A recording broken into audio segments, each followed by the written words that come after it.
Hello, everyone.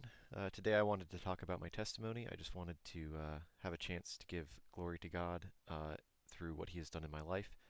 Um, and as you can tell probably from your eyes, I will have some Minecraft gameplay playing in the background that is completely unrelated to the video. That's just the Subway Surfers at the bottom of the screen kind of thing, if you don't just like listening. Um, but yes, so today I wanted to talk about my testimony and God as a friend. So I'm going to start with a quick overview of my life so that when I go back into details it makes a little bit more sense. I was born at a very young age in Thailand. I am the youngest I have two older sisters. When I was 3 and a bit, we moved back to America and began attending my dad's childhood church. And a few months later, we moved into what would be my home until 7th grade. I attended a public school only in kindergarten and 1st grade until my parents decided to homeschool me from 2nd grade onwards.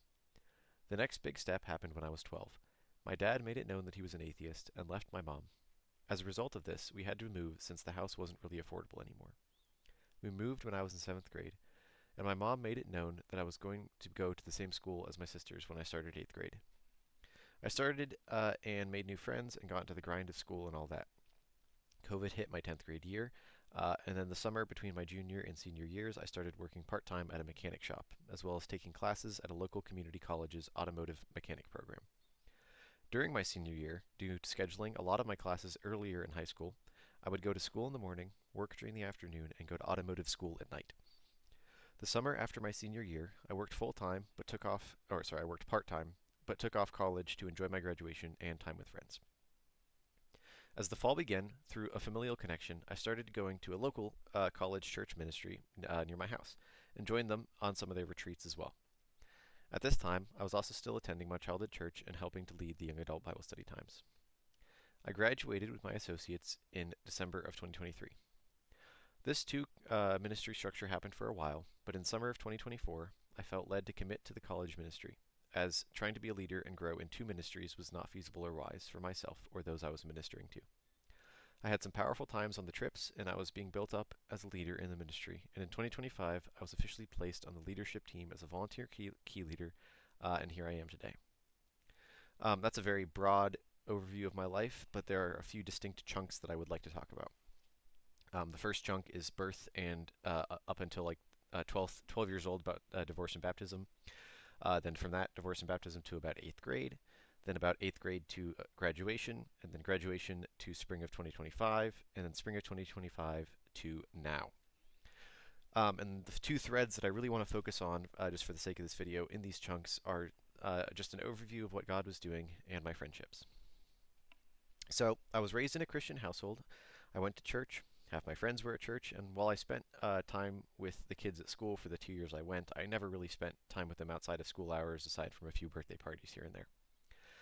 I remember around 6 years old, my dad talking to me about the gospel, and I prayed to be saved, maybe a few too many times, because I never really felt any different. But I do think I trusted the gospel, and if I had to pick, this would be my moment of salvation for what it's worth.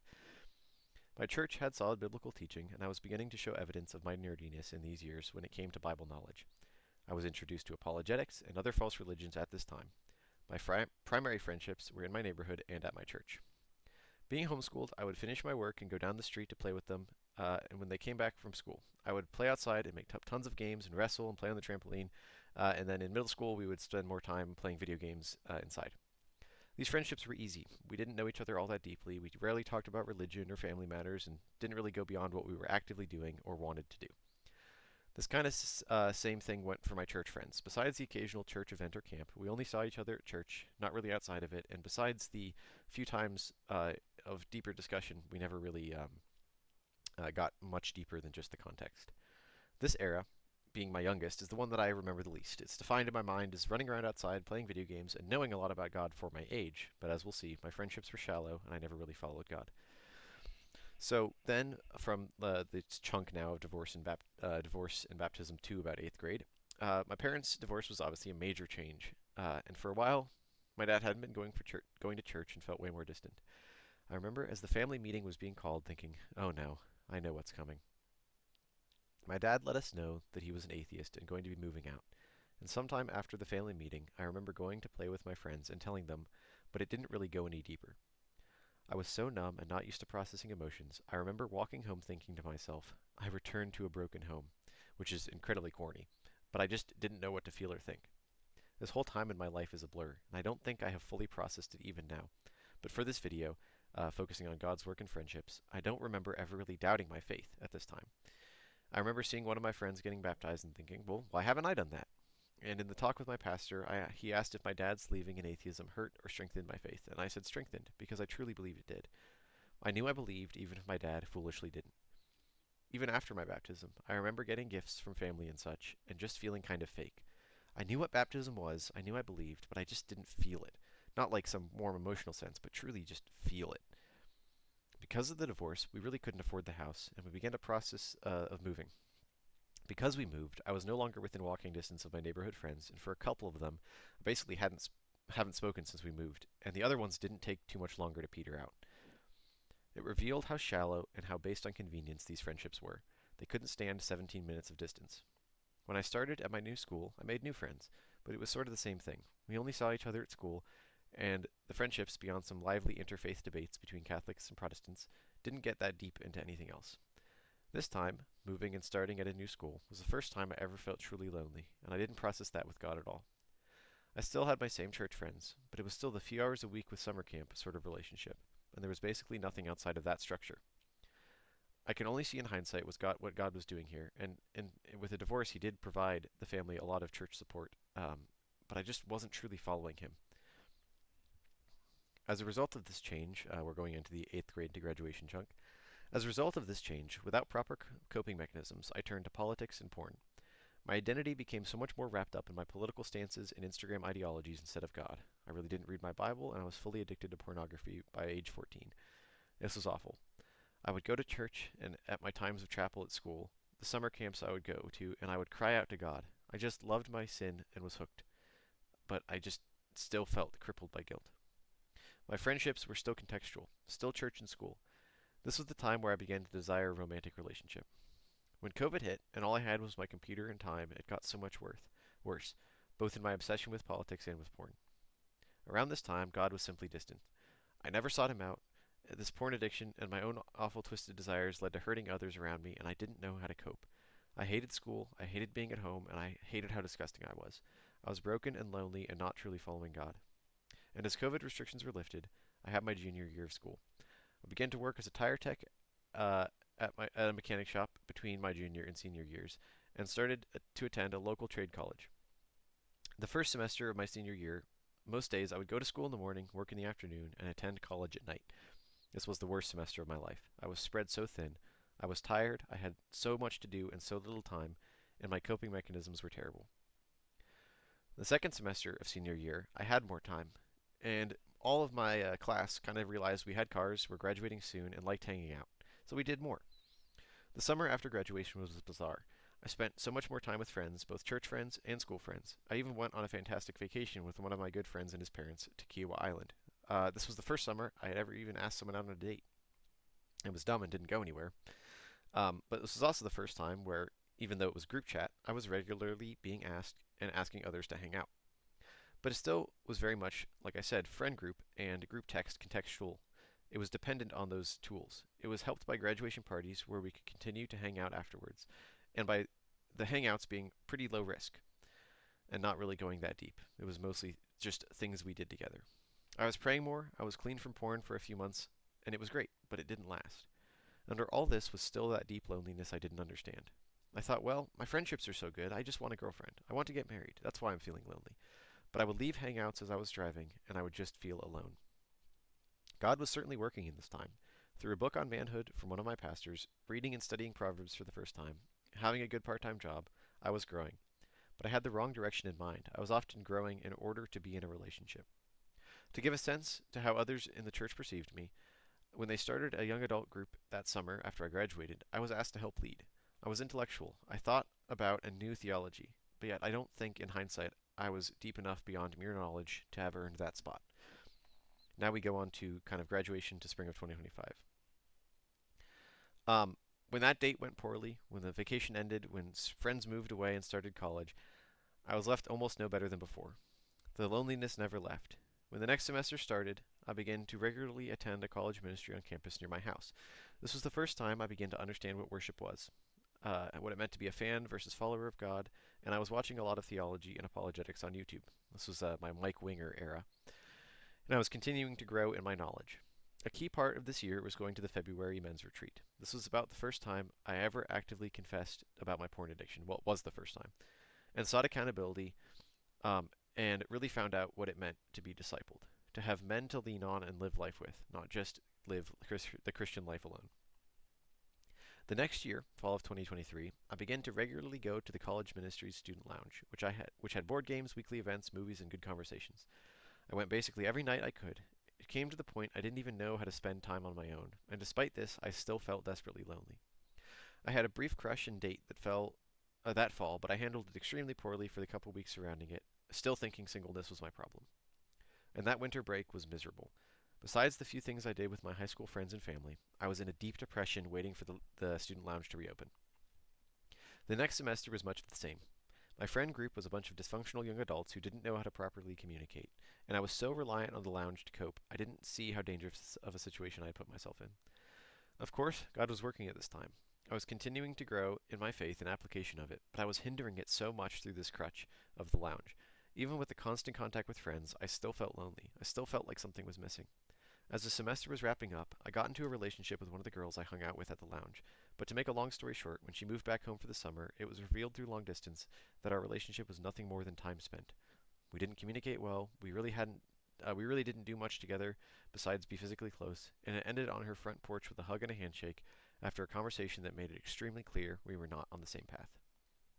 Through the background of all of this, I was still a part of the young adult ministry at my home church, and through the challenging of one of the college ministry leaders on the shallowness of relationships and ministry that's created by trying to be in two places at once, and a calling I felt from God, I began to treat the college ministry as my home church, and over the summer and next year I was a leader in training. I learned so much about worship, spiritual disciplines, and how to truly follow God. No longer did I feel I had a mere knowledge of God. This was the first time I fully grasped His greatness, His fatherhood, and His absolute worthiness to be followed. The next semester was more of the same. Working, learning, and growing. But spring of 2025 was huge for me. I went on my third spring break trip, a trip where we go to the cabin and spend a weekend unplugged and disconnected from our phones, with 8 weeks of intentional solitude time for prayer and study with God. I don't know how, but God changed my life. And after a year of learning to grow in my relationship, it's like He reopened the floodgates of theology. After the trip, I was reading my word more than I ever had. I found a new YouTube channel, shout out to a messenger of truth, who opened my eyes to the true joy of fully understanding the doctrines of grace, creation, and the apologetics I had been wrestling with for years at that point. I compiled and wrote over the course of almost every free evening one week about annihilationism. It was like I was on drugs. I also took the 6-week discipleship program with the ministry finally, and having that intentional time with a Romans 1:12 partner was simply amazing. I spent that summer reading the Bible and listening to reading theology books and listening to new YouTubers like Revealed Apologetics, James White, Apologia Studios, A Messenger of Truth, Anthony Rogers. I finally understood how to truly study and love the Word of God. And for the first time, I didn't feel lonely. I was asked to be officially on the volunteer leadership team in the fall of 2025 and spent last semester of 2025 attempting to express and show my newfound love of the Word to those around me, and even became a 112 partner for the well. However, something started slipping. God had granted me so much joy and love for the Word. However, the ease of which I was consuming it was only for a time. I began to slip in my personal time. I began to once again struggle to be alone with myself. It wasn't the same sort of romantic longing or loneliness I had in the past, but it was oddly similar. And it came to a head over winter break, where aside from working, I was basically a blob in front of my computer. As the semester started up again, this would be spring of 2026, I fell back into the grind of college, ministry, and work. I had this sense of unease. I was discontent at my job, and I was missing some parts of the ministry that were happening during the week, and I was rushing to get to the evening events. I just felt off. When a friend of mine let me know he was going to be going out with one of the girls in the ministry, I didn't know how to react. It was bizarre. Dating had been so far off my radar, and the idea of it all just came rushing back. That weekend, I went on another men's retreat, where a bunch of the ministries in the network came together. This was a week ago at the time of writing. I talked a lot with that friend about his mindset on the relationship, and we talked about convictions and boundaries and such. But the key point being that the Bible has no category for dating, and how until a couple is married, they are only brother and sister in Christ, and the boundaries don't really change. On the second day of the retreat, I went to a biblical dating workshop, because I didn't really feel drawn to any of the other options, and I knew the guys teaching it. This sort of reinforced all the things I had been thinking about and discussing the night before. One of the guys leading it said he almost called it How to Date Your Sister. Along with that workshop, I also went to one about what it looks like to join and be a full-time minister in the network. And I left the weekend oddly anxious. The next day, I began to write this video after a disastrous live stream attempt, and it also left me very stressed, because I was struggling far more than I expected I would, and I left only with the bare outline finished. I spent that week in a state of anxiety, unable to figure out where it came from. On the Friday, on a Friday during that informal gosh, on a Friday during an informal hangout time on campus, I was half-heartedly trying to write this script, and I began to express my confusion and frustration with it to a few of my good friends. One of them began to prod me for a God-guided reason. I talked a lot about the student lounge. I made the observation how I felt so dependent on it at the time, and how throughout all of my life, basically all my friendships have been contextual, not purely based on genuine connection, and how with each stage, at the smallest sign of inconvenience, the friendships would pretty much just end. How I was terrible at reaching out first, how I always felt like a burden in my friendships, and how my brief romantic connections, because it always, how in my brief romantic connections, it always seemed like I needed them more than they needed me. And even when my friends would reach out first, I would feel like a burden because I wasn't the one to instigate. All of this popped when he began talking about his relationship with his fiancée. How at the beginning he had idolized her, how he had put a burden on her to love him and be a person she could never be as a mere woman, and how through truly learning to have his own relationship satisfied with God and placing him at the absolute core of their relationship, it saved them and brought them to where they are today, months away from being married. Now, after I heard this, well, I had heard this before, but only ever when I was talking about how lonely I was, about how I wanted to be in a relationship, how I desired to be married. I heard the be content with being single, the God should satisfy that desire that no woman can take, and no woman can take the role of God. But he was telling me this after I had just spoken almost exclusively about friendships. It froze me. For the first time I can remember in my life, I was genuinely speechless. I did not have a word to speak. I just sat there thinking. And God brought to mind John 15:13 through 17. Greater love has no one than this, that one lays down his life for a friend. You are my friends if you do what I command you. No longer do I call you slaves, for the slave does not know what the master is doing, but I have called you friends. For all the things that I have heard from my Father I have made known to you. You did not choose me, but I chose you and appointed you that you would go and bear fruit, and that your fruit would remain, so that whatever you ask of the Father in my name he may give to you. This I command you, that you love one another. For the first time in my life, I had been hit over the head with the reality that I wasn't seeking to place a romantic relationship in the place of God. It was that, for 22 years, I had been placing my friends in the place of God, trying to use them to fill a void only God can fill. I never knew how to be a true friend because I had never grasped what it meant to be that God was my friend. The one best example of love and friendship, the one to emulate. He chose me. He saved me. He died for me that I could be his friend, with no other context but the relationship between him and me and for his glory. This wasn't because we lived in the same neighborhood or went to the same church or because we hung out in the same places. It was because he loved me. I had never thought that the foundation of what a true friendship is true love, or is love, true, self-giving, self-sacrificial, Christ-like love. I went into the student lounge because I was lonely and I wanted to make friends and spend time with them. And I still felt lonely, and my dumb self thought, I must be desiring a romantic relationship wrongly. I need to make him the one that satisfies those desires. And I had completely missed the root.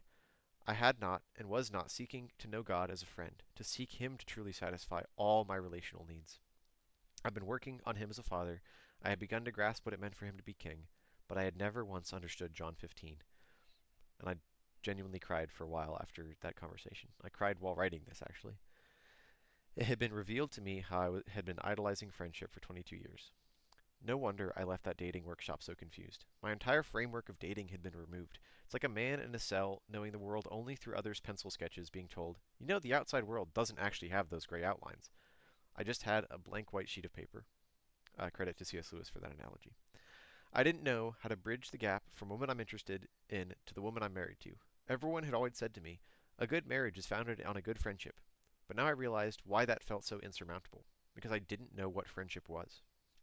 I can't go much more into this because I'm only a few days into this discovery, into this revelation, but I'm very excited to see what God has in store for me as I begin this journey to understand what friendship truly is, with Him for the first time truly and solidly as the foundation.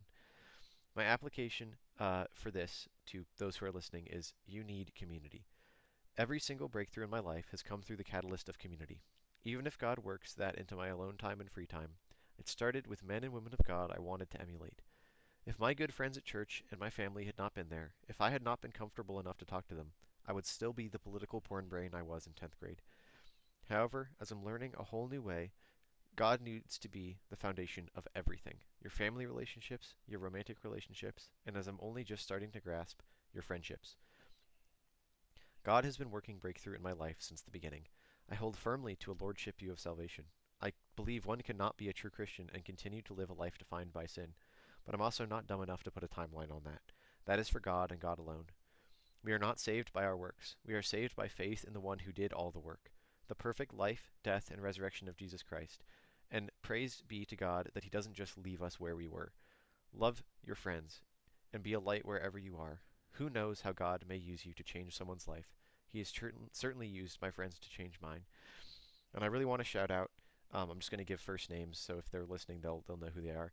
I want to shout out uh, Jeromy, I want to shout out John, and I want to shout out Matt specifically as three guys who, you know your role in this, who have shown me what it truly means to be a friend, who, even though I didn't fully understand it in hindsight, were some of the men who gave me the best example of what it meant to be a friend based on love and connection and God rather than just context. And so to Jeromy, to John, and to Matt, I thank you guys so much. But I want to end on these two verses, or two chapter or sections of verses. Ezekiel 36:25 through 27. Then I will sprinkle clean water on you, and I will make you clean. I will cleanse you from all your filthiness and from all your idols.